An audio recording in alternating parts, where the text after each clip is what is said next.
Hello, soul family. We meet again in this time, space, momentum of now that we call ourselves and the world in which we reside. And with that being said, I come to you bearing a new podcast episode. This is episode 6 of season 2. Although I do realize that season 1 was pretty informal, it's kind of scattered. So does that really make that season 0 in this season 1? I guess that's up for your own interpretation.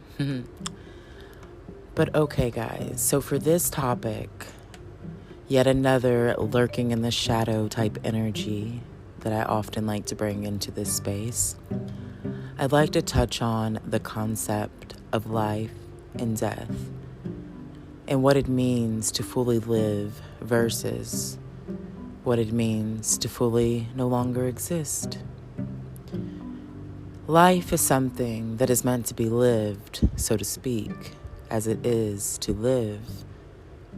But even if you look at the word live itself, backwards, reflected, it would be evil. Many people project the idea of evil onto death. Not in a way of death being something that is so bad, but more in the concept of say you were to take a life, that would be evil, perceived as evil to humanity, who look at life and death in these light and dark matters of form. But could you imagine if there was someone to exist or people to exist, or if this was the common denominator of life itself, was to realize that we were never meant to fear the unknown. We were never meant to fear death itself, but instead see the beauty of death as much as we see the beauty of life. This is a concept that isn't so much welcome by all, by any means. But does that make it less valuable? Does it make it less pertinent to the situation at hand? If we're meant to live, we are also meant to die. By default, from the moment that we are born is the moment we begin to die. Because we are merely vessels of time, time perceived by the mind. We are literally encapsulating space and transmuting it into the energy that we consciously form. All of the matter of our thoughts that we express, even just the expression alone, can create a matter of its existence because it matters in your existence. And what matters to you will eventually take form. The mind holds so much power, yet it also holds barriers, restrictions, and boundaries in areas that often go untouched out of fear because of societal norms, perspectives, and views. So now I want to ask you to go on a little trail with me, a little story time, so to speak. Imagine being someone born into this world with no culture, no scale or skew of view to have set one particular way, but instead simply existing and knowing only of life as life itself and the function of what you are.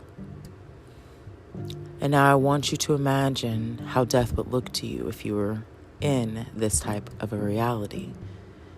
You were never programmed to fear it, and you only really knew to value the life that you have. But yet, there are things in life that put us in situations to where we must face death. And in this situation, you would be faced with death, just like anyone else. But you would have no fear of the concept of it. And now I want to also take you out of that story and put you in another story. Imagine a life to where you were born and raised in a culture that valued death and saw it just as beautiful and important as life. And you were raised to believe that death was the ultimate release, and it is the sacred act of a job as human life being here. Well done. Almost like the prize at the end of the game if you win. Or maybe like the gold medal, the silver medals, the bronze medals that everyone receives, because in our today's culture, there can be no winner, right? It has to be literally everybody wins. And that's okay, because the structure that we're built on has a lot of loopholes and flaws and things like that. So maybe there was never really meant to be a winner, so to speak, but maybe we all win by simply existing, by simply living life. But okay, going back to this, imagine this culture to where you're raised that death is actually the most beautiful act, almost more beautiful than life. And because of this, you're programmed, or I don't want to say programmed, but aren't we all programmed to some extent? You're cultivated through your culture to believe that even taking a life is the grandest act of kindness. Could you imagine a life to where death is so beautiful and perceived by the culture that you live in, that if you were to take another's, it would be the most act of kind regard to give that person the sacred freedom to be released? And what if this same culture believed that to fear death is to fear life, because you can't live a life if you're always fearing death, because you would see it as it's something so scary to lose that you would be unwilling to fully live. So the said culture that is cultivated literally lives the life of everything on edge. Anything could happen at any moment, and they have no fear. Imagine they had some secret code to the universe and understood that the frequency of fear was the resonance of this world to be able to keep the population controlled. How would that make you feel? How would you feel being born into that culture? Or can you even imagine it? And that's the thing. As people here on earth, we often can't even imagine a system, a structure, a belief, a culture outside of our own. And that's really the moral of the purpose of the stories. It's not so much about those cultures existing or that way of life being a way or being right or wrong. The whole concept is what is right, what is wrong?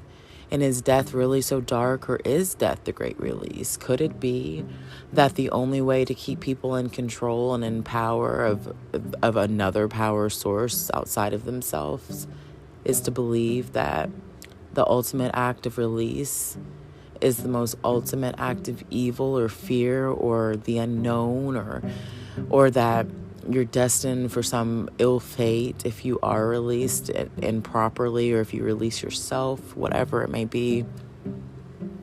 What if that's really all it is? What if it's just a program? Think about it. Is it not? Is it not a program to fear something? Even to fear an ailment. Fear is literally a captivating energy. It's an energy that will consume your mind. It is an energy that will prevent you from living your life, because if you are in fear, you cannot live to the fullest, because to live is to be fearless. So tell me, do you fear death, or do you fear life?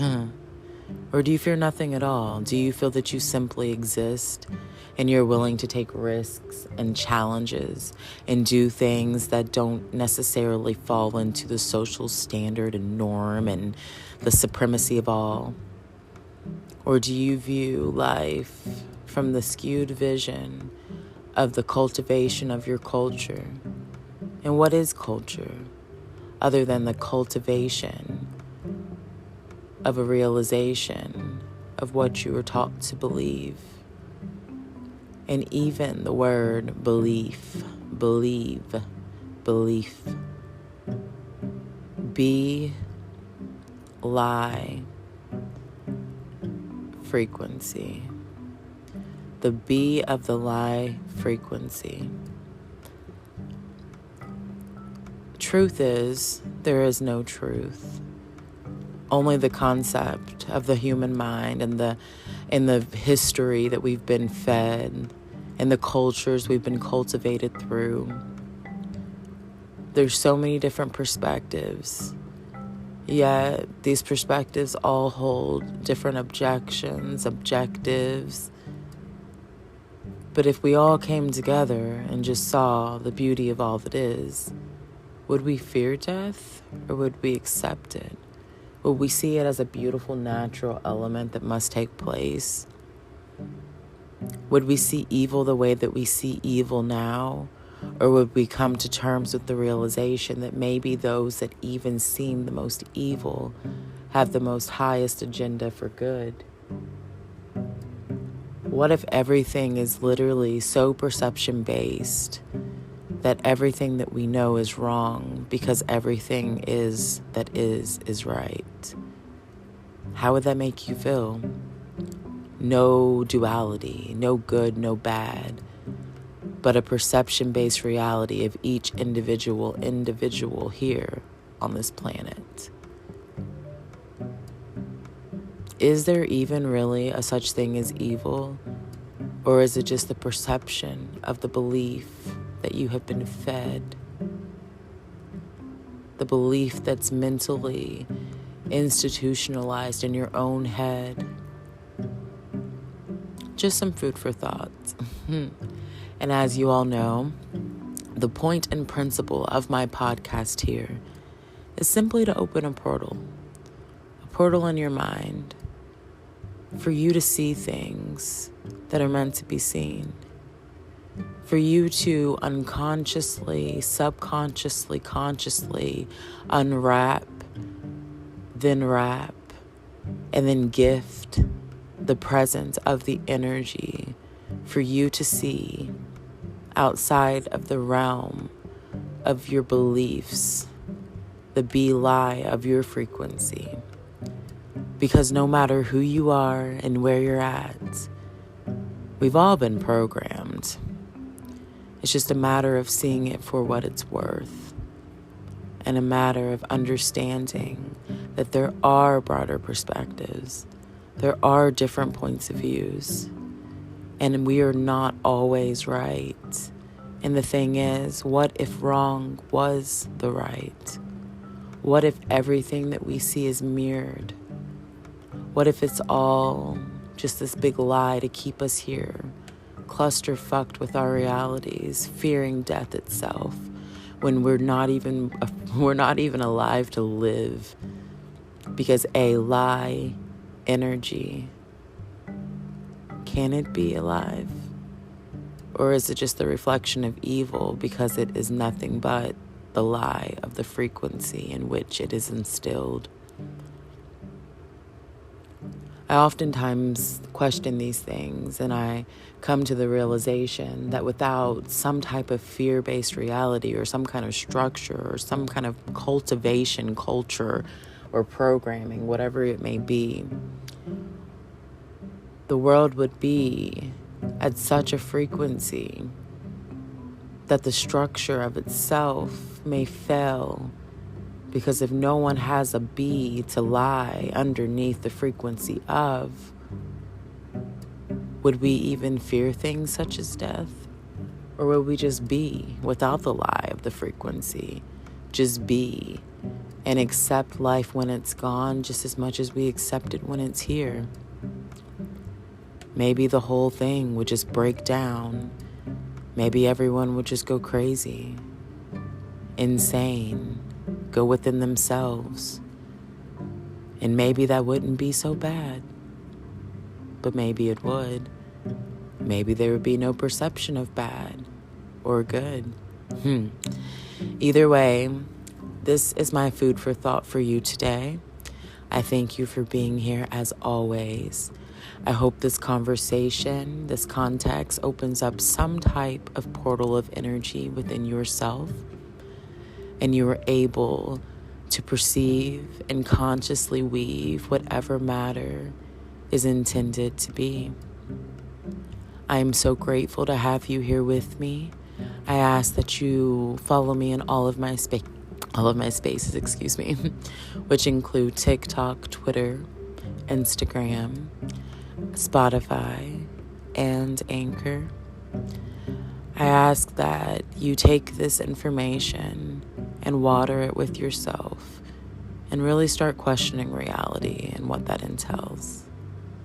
I love you guys so much, and we will meet again. And when we do, it shall be beautiful. So until then, I will see you or speak to you in another momentum of now. You are loved, and I will talk to you soon.